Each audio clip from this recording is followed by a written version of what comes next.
Assalamualaikum warahmatullahi wabarakatuh. Salam sejahtera. Jadi kita lanjutkan materi kita ya, masih di bab 4 materi peluang. Jadi sebelumnya kita sudah membahas tentang peluang dua kejadian saling lepas dan peluang dua kejadian tidak saling lepas. Nah, kita lanjutkan pada pertemuan kali ini materi tentang peluang dua kejadian saling bebas dan peluang dua kejadian tidak saling bebas. Nah, jadi apa yang dimaksud dengan peluang dua kejadian ini atau peluang kejadian majemuk seperti ini? Nah, oke, jadi peluang dua kejadian saling bebas. Nah, jadi misalkan kejadian A dan kejadian B dikatakan saling bebas jika kejadian A tidak mempengaruhi peluang terjadinya kejadian B dan sebaliknya, gitu ya. Jadi nantinya kejadian A dan kejadian B itu berdiri sendiri-sendiri atau independen. Jadi tidak saling mempengaruhi gitu. Nah, jadi kalau dua kejadian saling bebas, maka nanti didefinisikan seperti ini. Nah, peluang A irisan B sama dengan peluang A dikali peluang B, begitu. Nah, ini kalau saling bebas ya. Nah, jadi peluang A irisan B itu maksudnya peluang kejadian A dan B. Nah, jadi nanti kalau di soalnya ditanya itu ada peluang terjadinya pengambilan bola biru dan bola merah, yaitu. Jadi ada kata dannya seperti itu. Maka itu nanti dikatakan peluang dua kejadian saling bebas atau tidak saling bebas nantinya. Tergantung nanti ciri soalnya seperti apa ya. Nah, gitu maksudnya. Nah, jadi peluang A irisan B seperti ini di dua kejadian saling bebas itu berbeda maksudnya dengan peluang dua kejadian tidak saling lepas kemarin. Nah, itu beda. Kalau tidak saling lepas itu kemarin bahwa A dan B-nya itu terdapat atau bisa terjadi secara bersama-sama, ya. Jadi ada irisannya, ada anggota dari A atau ada anggota dari B yang itu sama anggotanya. Jadi dapat terjadi secara bersama-sama. Kalau A irisan B ini, maka nantinya peluang dua kejadian itu sama-sama terjadi, kayak gitu, ya. Nah, jadi ditentukan itu berapa. Oke, bisa dipahami ya. Nah, jadi contoh misalkan dua kejadian saling bebas itu, yaitu ketika seperti ini misalkan ada sebuah dadu dan sebuah uang logam dilempar, kayak gitu. Apakah pelemparan sebuah dadu itu mempengaruhi pelemparan uang logam? Tentu tidak ya. Maka itu adalah dua kejadian yang saling bebas. Nah, itu contohnya. Ya. Oke. Peluang PA berarti peluang kejadian A, jelas ya. PB berarti peluang kejadian B. Nah, seperti itu. Nah, sebaliknya kalau dua kejadian tidak saling bebas, nah, jadi kalau tidak saling bebas, misalkan ada dua kejadian A dan B, jadi kejadian A itu mempengaruhi peluang terjadinya kejadian B dan sebaliknya. Jadi terbalik antara definisi peluang dua kejadian saling bebas tadi. Kalau saling bebas itu tidak mempengaruhi, tapi kalau tidak saling bebas berarti kejadian A itu mempengaruhi kejadian B atau nantinya kejadian B itu mempengaruhi kejadian A. Seperti itu maksudnya. Jadi saling mempengaruhi. Contoh misalkan begini, misalkan di suatu kotak gitu ya, ada bola merah, ada bola biru. Dari kotak itu diambil satu bola secara acak. Kalau sudah diambil tidak dikembalikan lagi, kayak gitu. Nah, maka nanti pada percobaan pertama misalkan terambil bola merah, ya, maka itu akan mempengaruhi percobaan pada pengambilan bola biru atau bola merah pada pengambilan keduanya, kayak gitu. Kenapa bisa mempengaruhi? Karena tadi bolanya misalnya ada 10, udah diambil satu, tidak dikembalikan lagi, maka nantinya berkurang kan bolanya. Nah, itu namanya yang mempengaruhi, gitu ya. Nah, nanti itu saya jelaskan lagi di contohnya ya. Nah, jadi kalau dua kejadian tidak saling bebas, nanti disebut juga dengan peluang kejadian bersyarat, ya. Bersyarat maksudnya apa? Jadi kayak gini maksudnya, ya. Jadi peluang kejadian A dengan syarat B, ya. Jadi ini tidak saling bebas nih berarti. Dengan syarat kejadian B terlebih dahulu terjadi, kayak gitu. Maka nanti definisi rumusnya itu seperti ini. Peluang A dengan syarat B lebih dulu terjadi, maka itu sama dengan peluang A irisan B itu sama dengan peluang B dibagi peluang B, di mana peluang B-nya itu tidak sama dengan 0. Nah, ini kalau kita kalikan silang, maka ini peluang A irisan B-nya sama dengan peluang B dikali dengan peluang A dengan syarat B ya. Ini simbol syarat ya, A syarat B gitu. Jadi peluang A setelah B terjadi dahuluan kayak gitu. Itu ya. Nah, kalau B, nah ini kebalikannya. Kalau peluang kejadian B dengan syarat kejadian A terlebih dahulu terjadi. Nah, maka ini tinggal dibalik rumusnya, berarti peluang B dengan syarat A dulu harus terjadi. Maka itu sama dengan peluang A irisan B dibagi dengan PA. PA-nya tidak sama dengan 0 ya. Nah, maka nanti kalau kita kalikan silang, ini peluang A irisan B-nya itu sama dengan peluang A dikalikan dengan peluang B syarat A, gitu. Nah, bisa dipahami ya. Jadi dua kejadian saling bebas dengan tidak saling bebas. Kejadian saling bebas itu tidak mempengaruhi. Kalau tidak saling bebas itu mempengaruhi. Jadi kejadian A mempengaruhi kejadian B dan sebaliknya. Kejadian B mempengaruhi kejadian A. Gitu. Oke. Nah, ini kita ke contohnya supaya lebih jelas ya. Nah, contoh 1. Contoh 1 ini sudah pernah kita bahas di materi peluang suatu kejadian. Nah, kalian bisa cek ya. Jadi ini kalau di pembahasan sebelumnya kita kan menggunakan ruang sampel dari pelemparan sebuah dadu dan 2 uang logam kan. Kita tentukan menggunakan tabel. Nah, ternyata soal ini nih kita bisa selesaikan dengan peluang kejadian saling bebas atau tidak saling bebas nantinya. Ya. Nah, nanti kita tentukan apakah ini saling bebas atau tidak saling bebas, ya. Oke. Jadi ini kita selesaikan menggunakan ini ya, peluang kejadian majemuknya, terutama saling bebas atau tidak saling bebas. Nah, oke. Nah ini.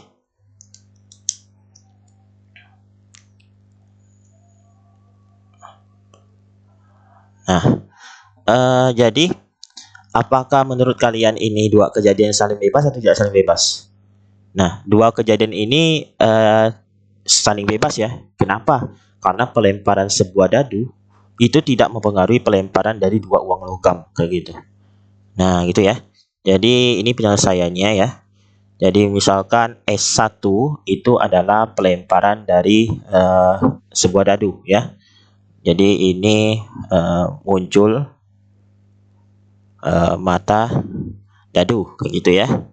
Nah, maka ruang sampelnya adalah 1, 2, 3, 4, 5, 6 gitu ya.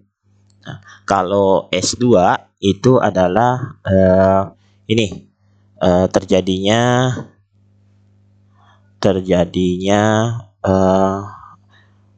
pelemparan 2 uang logam kayak gitu ya. Pelemparan 2 uang logam. Nah, gitu.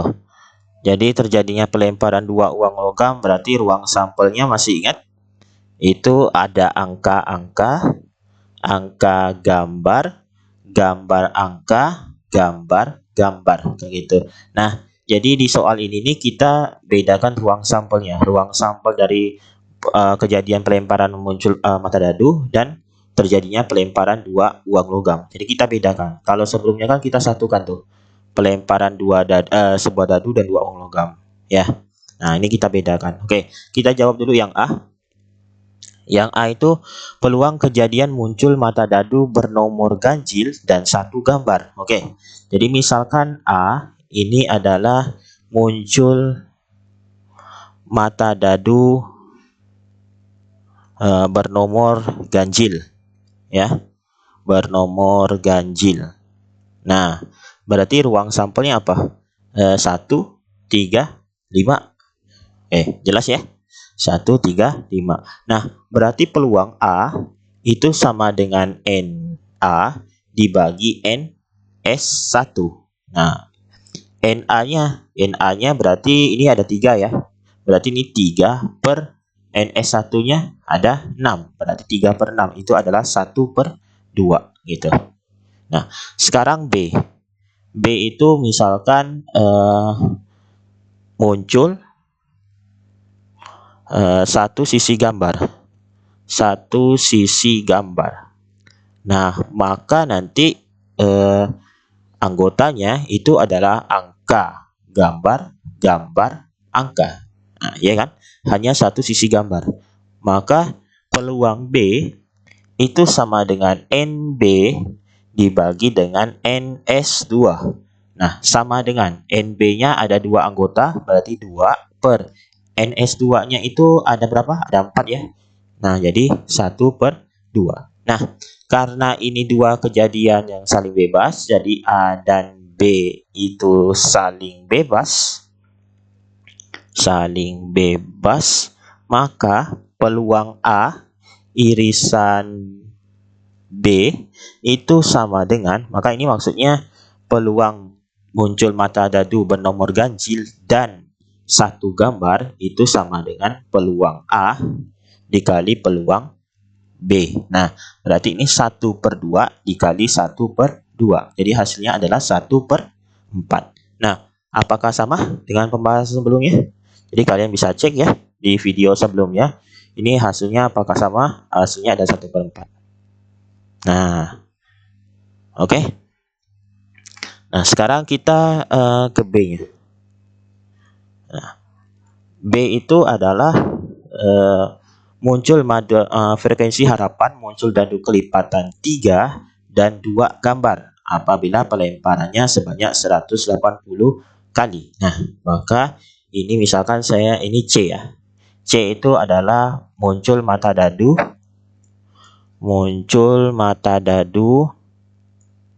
kelipatan 3. Nah, maka anggotanya apa? 3, 6 kan? Gitu. Jadi peluang C itu sama dengan NC dibagi NS1. Nah, NC-nya berarti ada 2 anggota, berarti 2 per 6. Jadi 1 per 3 gitu. Lalu D itu adalah muncul 2 sisi gambar.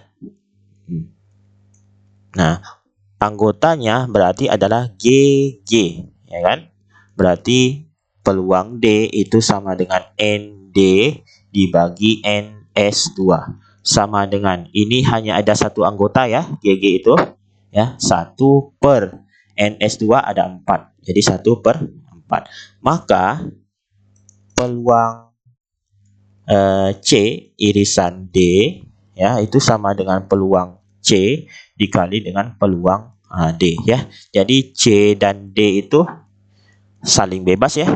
Karena pelemparan sebuah dadu dan 2 uang logam itu tidak saling mempengaruhi. Nah, berarti ini sama dengan 1 per 3 dikali 1 per 4. Jadi ini adalah 1 per 12. Nah, frekuensi harapan.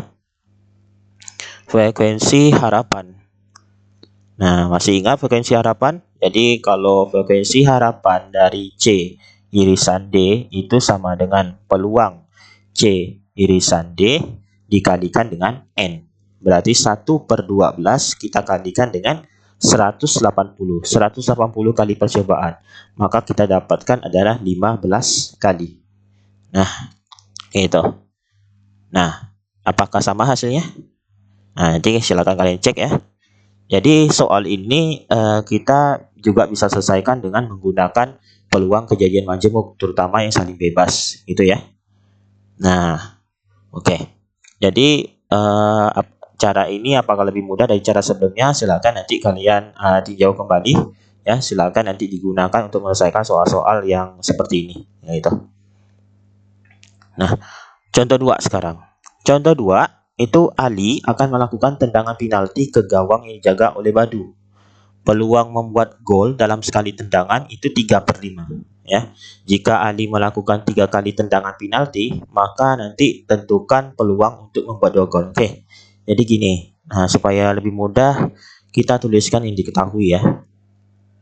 Nah, jadi ini Ali itu peluangnya untuk mencetak gol itu adalah 3 per 5 kan. Nah, 3 per 5. Jadi misalkan kalau mencetak gol itu kan berarti berhasilnya ya. Kalau tidak berhasil berarti itu gagalnya. Nah, misalkan ini ya. Diketahui. Nah, TB ya misalnya itu berhasilnya. Itu sama dengan 3 per 5. berarti peluang gagal ya. Peluang gagal itu sama dengan 1 dikurang PB, ya kan? Nah, kenapa 1 dikurang PB? Karena ini komplemennya. Komplemen dari berhasil ya berarti gagal gitu ya. Benar ya? Berarti kan 1 dikurang peluang berhasilnya. 1 dikurang 3/5. Nah, ini kita dapatkan 5/5 dikurang 3/5. Jadi 2/5. Nah, yang ditanyakan itu peluang mencetak 2 gol kayak gitu. Nah, dari 3 kali tendangan. Dari 3 kali tendangan. Nah, ini berapa? Oke. Jadi gini, ini kan 3 kali tendangan ya. Terus yang ditanya itu dua kali berhasil cetak gol. Berarti nanti kasusnya tuh bisa seperti ini ya. Kasusnya bisa seperti ini. Pertamanya berhasil, keduanya berhasil, ketiganya gagal gitu. Atau nantinya pertamanya berhasil, keduanya gagal, ketiganya berhasil gitu. Atau pertamanya gagal, keduanya berhasil ya, ketiganya berhasil. Nah, jadi ada 3 kasus seperti ini. Bisa dipahami ya? Nah, jadi kita selesaikan masing-masingnya. Jadi ini kasus 1. Kasus 1. Jadi ini kasus 1 misalkan kita ambil dulu yang ini berhasil gagal. Berhasil gagal ini berarti maksudnya peluang B G gitu. Jadi ini peluang berhasil pada tendangan pertama dan peluang berhasil pada tendangan kedua dan peluang gagal pada tendangan ketiga gitu. Berarti ini sama dengan. Nah, apakah ini saling bebas atau tidak saling bebas? Nah, ini saling bebas ya. Kenapa saling bebas? Karena percobaan ya, ini kan dijelaskan bahwa peluang membuat gol dalam sekali tendangan itu 3/5. Tidak dijelaskan bahwa nanti percobaan selanjutnya itu peluangnya berapa dan selanjutnya lagi peluangnya berapa. Tidak dijelaskan. Berarti ini peluangnya tetap. Kalau peluangnya tetap, berarti tidak mempengaruhi antara percobaan pada tendangan pertama, tendangan kedua, tendangan ketiga. Nah, itu tidak saling mempengaruhi. Kalau tidak saling mempengaruhi berarti saling bebas. Maka ini kita bisa selesaikan peluang B dikali peluang B dikali peluang G gitu. Nah, berarti ini sama dengan peluang B-nya berapa? 3/5 dikali 3/5 gitu. Dikali 2/5. Nah, maka kita dapatkan ini adalah 18/125. Nah, bisa dipahami ya? Oke, kasus 2. Kasus 2 berarti peluang B ya. Lalu G, lalu B ya, berarti ini peluang B dikali peluang G dikali peluang B. Nah, berarti ini sama dengan 3/5 dikali 2/5 dikali 3/5. Jadi sama ya hasilnya 18/125. Oke, kasus ketiga. Menurut kalian apakah hasilnya sama? Sama ya nanti ya hasilnya. B B gitu, sama dengan peluang G dikali peluang B dikali peluang B. Jadi ini sama dengan 2/5 dikali 3/5 dikali 3/5. Jadi ini 18/125. Oke. Nah, jadi peluang mencetak 2 gol. Nah, tinggal kita tambahkan, ya kan? Karena kasus 1, kasus 2, kasus 3 ini salah satunya terjadi, ya kan? Salah satunya terjadi. Maka ini peluang-peluangnya kita tambahkan. Berarti ini adalah 18/125 ya, ditambah 18/125 ditambah 18/125. Maka kita dapatkan adalah 54/125. Nah, itu. Nah, gimana? Bisa dipahami ini? Ya. Jadi mencetak 2 gol ini ada beberapa kasus seperti ini. Nah, kasusnya yang udah saya jelaskan seperti ini. Bisa dipahami ya? Oke. Nah, contoh ketiga. Contoh ketiga, dari sebuah kantong itu terdapat 3 bola merah dan 6 bola kuning. Diambil 2 bola satu per satu tanpa pengembalian, ya, tanpa pengembalian. Tentukan peluang yang terambil itu berturut-turut warna kuning lalu merah. Nah, ini menurut kalian apakah saling bebas atau tidak saling bebas? Jadi bolanya sudah diambil nih satu, ya. Ini kan 2 bola mau diambil, kan? 2 bola mau diambil. Jadi diambilnya itu satu per satu. Jadi bola pertama diambil, tidak dikembalikan lagi. Nanti bola kedua diambil, apakah percobaan pertama mempengaruhi percobaan kedua? Mempengaruhi, ya. Karena kan nanti bolanya berkurang nantinya. Tentu nanti peluangnya juga berkurang nantinya. Gitu. Oke. Nah, jadi ini kita selesaikan kayak gini. Oke. Jadi ini saya misalkan dulu S1 itu sama dengan apa ya? Bola dalam kantong, ya.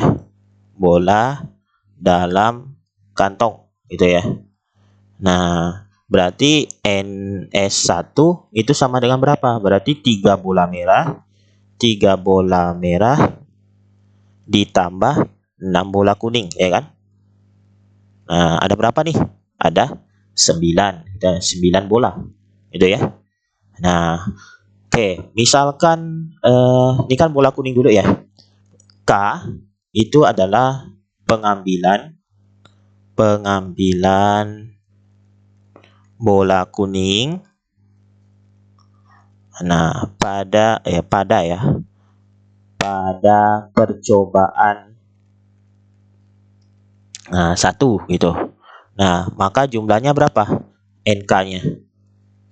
Nah, NK-nya berapa? Bola kuningnya ada 6. Maka peluang K itu sama dengan NK dibagi dengan NS1 sama dengan 6 dibagi dengan 9, kan? Nah, atau ini hasilnya adalah kita bagi 3, 2 per 3. Oke, bisa dipahami, ya? Oke, sekarang ini bolanya sudah diambil, tidak dikembalikan lagi. Maka nanti NS2, ya. NS2 itu sama dengan NS1 dikurangi 1 karena bolanya sudah diambil 1. Jadi 9 dikurang 1. Jadi tinggal 8 bola. Gitu. Nah, lalu bola merah M. M itu adalah pengambilan bola merah pada percobaan kedua. Nah, gitu. Berarti NM ini hasilnya berapa? Hasilnya adalah 3, ya. Karena bola merah kan ada 3, kan, masih, kan? Karena yang terambil itu kan bola kuning tadi. Nah, bola merahnya tetap berarti masih 3. Sehingga nanti peluang M-nya itu sama dengan NM dibagi dengan S2. Jadi ini kita dapatkan adalah 3 per 8. Nah, ini saya nulisnya kayak gini, ya. Bukan peluang M. Nah, ini saya tulisnya kayak gini. Supaya nanti sesuai pembahasan kita sebelumnya, rumusnya itu. Jadi ini adalah peluang M dengan syarat K, ya. Dengan syarat K. Nah, itu peluang M dengan syarat K. Jadi NM dibagi NS2 itu sama dengan 3 per 8. Peluang M dengan syarat K ini berarti peluang terambilnya bola merah dengan syarat bola kuning dulu yang terambil, gitu, ya. Nah, berarti peluang K dan M itu sama dengan peluang K dikalikan dengan peluang M bersyarat K, gitu. Maka ini kita dapatkan adalah 2 per 3, ya, dikalikan dengan 3 per 8. Jadi ini hasilnya adalah 2 per 8, kan? 2 per 8 itu adalah 1 per 4. Nah, gimana, bisa dipahami, ya? Oke. Nah, itu adalah peluang tidak saling bebas, ya. Oke. Yang keempat sekarang. Nah, yang keempat. Jadi suatu kotak terdapat 9 buah apel, 6 buah jeruk. Tentukan peluang terambilnya 2 buah dengan jenis yang sama. Jika secara acak diambil 2 bola satu per satu tanpa dikembalikan. Oke. Nah, ini saling bebas atau tidak saling bebas? Nah, tidak saling bebas ya. Kenapa? Nah, ini sama kayak tadi kasusnya. Buah apel ini, misalnya buah apel ya, sudah diambil, tidak dikembalikan lagi. Gitu. Maka nanti peluang terambilnya buah apel pada percobaan kedua itu nantinya berbeda dengan percobaan pertama, gitu maksudnya. Karena jumlah buahnya itu sudah berkurang, gitu. Ya. Nah, oke. Jadi ini pengerjaannya hampir sama seperti tadi, ya. Nah, oke. Jadi misalkan S1 itu adalah buah dalam kotak gitu ya. Nah, berarti NS1 itu sama dengan 9 apel ditambah 6 jeruk. Jadi ada 15 buah gitu ya. Ada 15 buah. Oke, sekarang nah ini nih ada dua kasus. Ini kan diambil dua buah jenis yang sama, ya kan? Ada dua kasus nantinya. Kasus pertama itu 2 buah apel. Nah, jadi pengambilan pertama buah apel, pengambilan kedua buah apel gitu. Karena kan buahnya harus sama kan? Nah, kasus keduanya nanti itu 2 buah jeruk gitu. Nah, jadi ada dua kasus ya. Oke, sekarang kita bahas dulu yang buah apel ya. Nah, ini berarti misalkan A1 itu adalah buah apel pada pengambilan pertama gitu ya. Nah, oke. Berarti NA1-nya itu sama dengan berapa? Ada 9 gitu. Nah, berarti peluang A1 itu sama dengan NA1 dibagi dengan NS1. Maka ini adalah 9 per 15. Nah, gitu ya. 9 per 15 kita sederhanakan bagi 3. Nah, tinggal 3 per 5. Gitu. Oke. Lalu A2. A2 itu buah apel ya pada pengambilan kedua gitu. Maka NA2 itu sama dengan ya. Nah, ini berarti buah apelnya kan sudah diambil pada percobaan pertama. Jadi buah apelnya kan berkurang kan? Berarti ini tinggal berarti ini saya buat kayak gini. NA1 dikurang 1. Jadi 9 dikurang 1 tinggal 8 gitu. Ya. Nah, NS2-nya berarti juga berkurang. Berarti NS1 dikurang 1. Berarti 15 dikurang 1. Jadi tinggal 14 gitu. Jadi peluang A2 bersyarat A1 itu sama dengan NA2 dibagi NS2. NA2 8 per 14. Nah, kita bagi, sederhanakan, bagi 2, dapat 4 ya. Ini 7. Nah, maka ini peluang A1 dan A2 ini sama dengan peluang A1 dikalikan dengan peluang A2 bersyarat A1.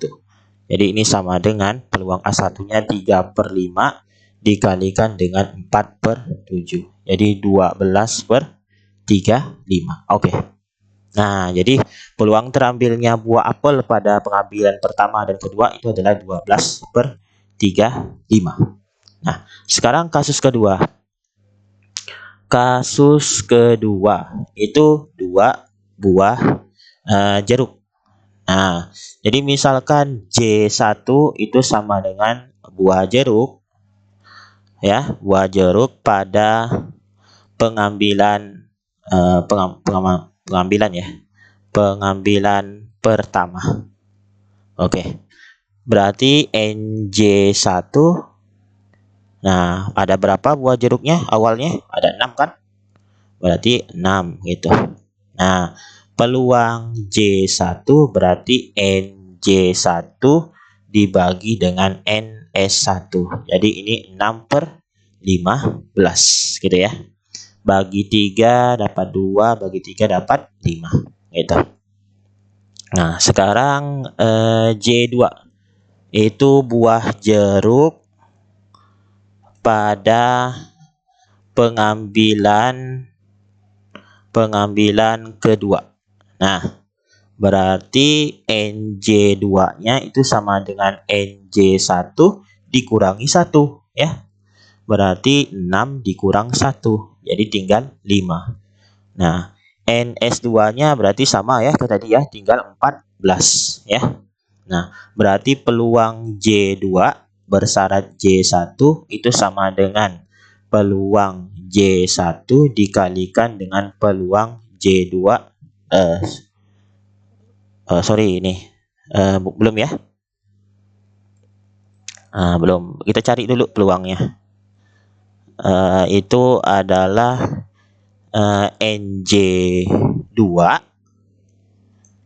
NJ2 dibagi NS2, sorry. Jadi ini 5/14. Nah, berarti peluang J1 dan J2 itu sama dengan peluang J1 dikalikan dengan peluang J2 bersyarat J1. Nah, sama di sini ya. Berarti ini sama dengan peluang J1-nya adalah 2/5 dikalikan dengan 5/14. Nah, ini kita dapatkan adalah 2/14. Jadi 1/7. Nah, oke. Jadi peluang terambil 2 buah jenis yang sama. Nah, kita tambahkan berarti kasus 1 dan kasus 2. Berarti sama dengan kasus satunya berapa tadi? 12/5. Nah, ditambah dengan kasus 2-nya 1/7. Jadi ini sama dengan, kita samakan penyebutnya. Berarti ini 5 ya. Nah, 35. Jadi ini adalah 17/35 ya. 17/35. Nah, gimana? Bisa dipahami ya? Jadi kalian harus bisa membedakan apakah dua kejadian ini saling bebas atau tidak saling bebas gitu. Nah, itu kuncinya. Oke. Jadi cukup sekian. Jadi materi matematika wajib semester 2 itu udah selesai sampai di sini. Nah, nantinya berikutnya kita evaluasi itu seperti apa supaya lebih kalian lebih memahami materi ini ya. Nah, oke. Cukup sekian. Assalamualaikum warahmatullahi wabarakatuh. Salam sejahtera.